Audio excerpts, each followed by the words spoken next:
Hey, happy Wednesday, I believe it is today. Look, I'm coming to you today with a quick live because I really want to address the elephant in the room, which is that everywhere I look at the moment on social media, and maybe it's my feed and the stuff that I sometimes follow, but there's this message out there of the hard work and the hustle that it takes to be successful. And I really just disagree with this so much. So I wanted to talk about it today because I see so many women like me, we've got these dreams of a business. We know that we can have a business that gives us a lifestyle that we really, really want. But we go into it and then find, everybody's saying you've got to, if your dreams don't work unless you do, and hard work and hustle is what pays off, and hustle hard. And this mentality that to run a business or to make it successful, you've got to stay up half the night, working all hours, sacrificing your life and your family time. And for me, that's just 100% against my values. Like, the whole reason I left corporate in the first place was because I didn't want to be restricted on the time that I spent with my family, or, not having time for me, to have time to go to the gym and be healthy.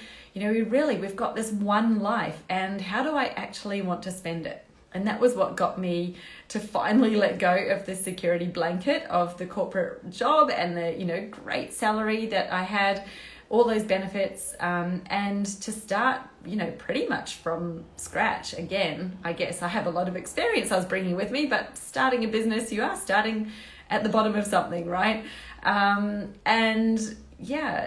But the thing was that right from the beginning, I was like, I'm not jumping out of one pan and jumping straight into another one. Because what would be the point of doing that? I might as well just stay in my job and earn the money and get paid every day, even though I was definitely frustrated being there. That was about me having a lifestyle. So why couldn't I have it right from the beginning? Why couldn't I start to have that right now? And, this is where the hard work and the hustle conversation, I think we really need to turn it around on its head, because I see loads of women, they are really committed to their vision and loving business, but they burn out. They feel like they've got to do all this stuff and there's so much to do. And often, we're following people who maybe are young, single, don't have kids, have a totally different life. They've got totally different responsibilities, priorities, less people who are reliant on them, and maybe they're at a different point in their life. I think we really need to detach away from that, because I'd like you to stop, and if you've been feeling this way, that there is a lot of pressure to hustle hard and that you won't be successful unless you do hustle, I'd like you to stop and think for a minute. Do you know anyone who's successful who doesn't work hard? I can definitely think of some. Do you know anybody who is hustling hard and working their butt off who's not successful? And again, I can think of people who do. So, the two things are not codependent. One does not equal the other. They're actually totally separate. You can choose to work your butt off and work all night if you really want to, but that's not actually what creates success. So much success actually comes from the time and the space that you give yourself to think, to really be acting with intention, and to be doing the stuff that's going to move the needle faster, as opposed to the things that are keeping you busy but not productive. So, I think that for me, if I'm going to change this story, it's not hard work and hustle equals success. It's actually persistence. It is persistence in going after the dream that you have, and you're going to move the goalposts as you carry on. But business is not something that happens in a day. You don't plant the seed and eat the fruit in the same day. We are in it for the long haul, so why would we try to run an ultra marathon in 2 hours when we've never run before, instead of actually just taking it all in our own time, at our pace, and actually having that clear vision on where we're going, so that we're not getting distracted off down the little pathways. That is really what is going to cause slower growth, is distraction. It's, procrastination and not taking action for sure. So we need to be taking action, but intentional action, and moving forward with persistence. And, really for me, it is all about persistence. I started this business when I had a brand new baby. I literally, the week I was in hospital, gave birth, started this business. So, and I already had a little one at home as well, who was 3. And I knew I didn't have full time to put into it. I literally had an hour here, an hour there. I was up in the middle of the night with my bub, and, a thought would come into my mind about something that I might write a blog about, and I'd jot down some ideas while I was, breastfeeding. And that was really how I launched my business. But I've run it that way ever since, although not clearly breastfeeding still. But it's about, I create the time that I want for my life and the space that I want first. My business fits in around it because I'm doing this for my life. I'm not doing, my life isn't about the business.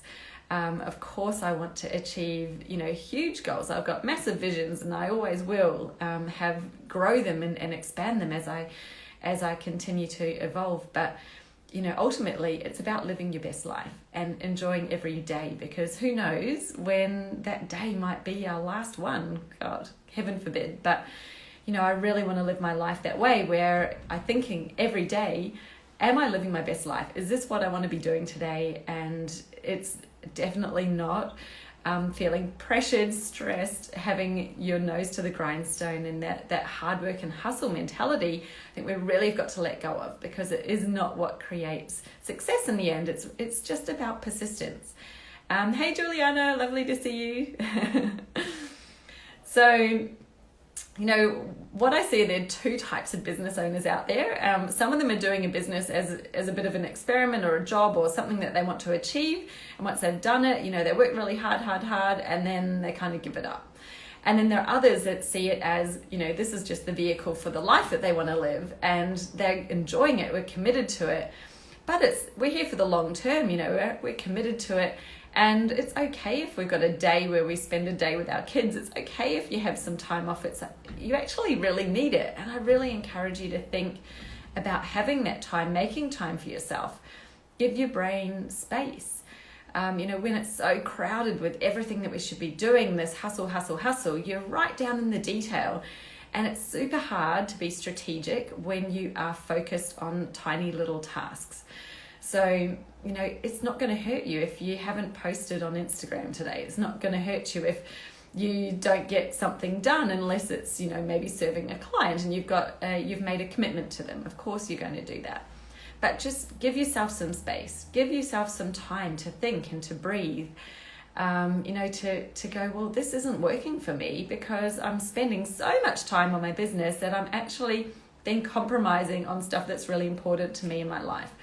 It's okay to do it for a week, but if it's week after week after week, then clearly you're in a place where something needs to change. And luckily, as a business owner, you can change it. Like, you have the power to change how you run your business. You've got the power to decide how you want it to fit into your life and how much time you want to spend doing it. That is really something that you can do. And there's so many really simple strategies to create space, create time, and even help you scale. A lot of my clients are in that place when they come to me and they're at max capacity. They cannot really fit anything in. They want to grow the business and they just can't see how they can do it because they're maxed out with time. And often the first strategies that I look at with them are the quick wins. I'm like, let's cut off the stuff that's not serving you. Release some time, systemize, get more efficient. We create the space so that we've got space in which to grow. And then we can look at what are the development strategies. The worst thing to do when you're in that place where you're just maxed out on time is to try to add new things in, because you're just adding more into something that's already full. If the bucket is full, you're adding more water, the water's just flowing off onto the ground. So there's no point having that sort of approach if you haven't really looked at your business first, streamlined it, systemize things, put automations in place, and usually there are things that we're doing that are not actually serving our purpose. And definitely when you've been in business for more than a few years, there is stuff that's crept into pretty much every business that you're now doing because you've been doing it for a while and it's a bit of a habit, but not because it's really serving you. So that was really my message today. I want you to see those posts that we all see, if you're especially on Instagram. I see them all the time, you know, about the hard work and hustle hard ladies and all of this stuff. I want you to just see them and keep scrolling. You do not need to hustle hard to be successful. You can absolutely have the business and life that you want and do it in the time that you have available. And it's just about creating the right strategy for you and your business. So I hope that's been helpful for you today. Leave me a note, drop me a comment below if you'd like to comment on this or add something of your own. I'm always love to hear it. And otherwise, I'll see you guys soon. Bye. Oh, thanks, Juliana. Love this message. It's so important. I've taken the same approach. Yeah, absolutely. That's so good. So good to hear. And yeah, see you later, guys. Have a great week. Bye.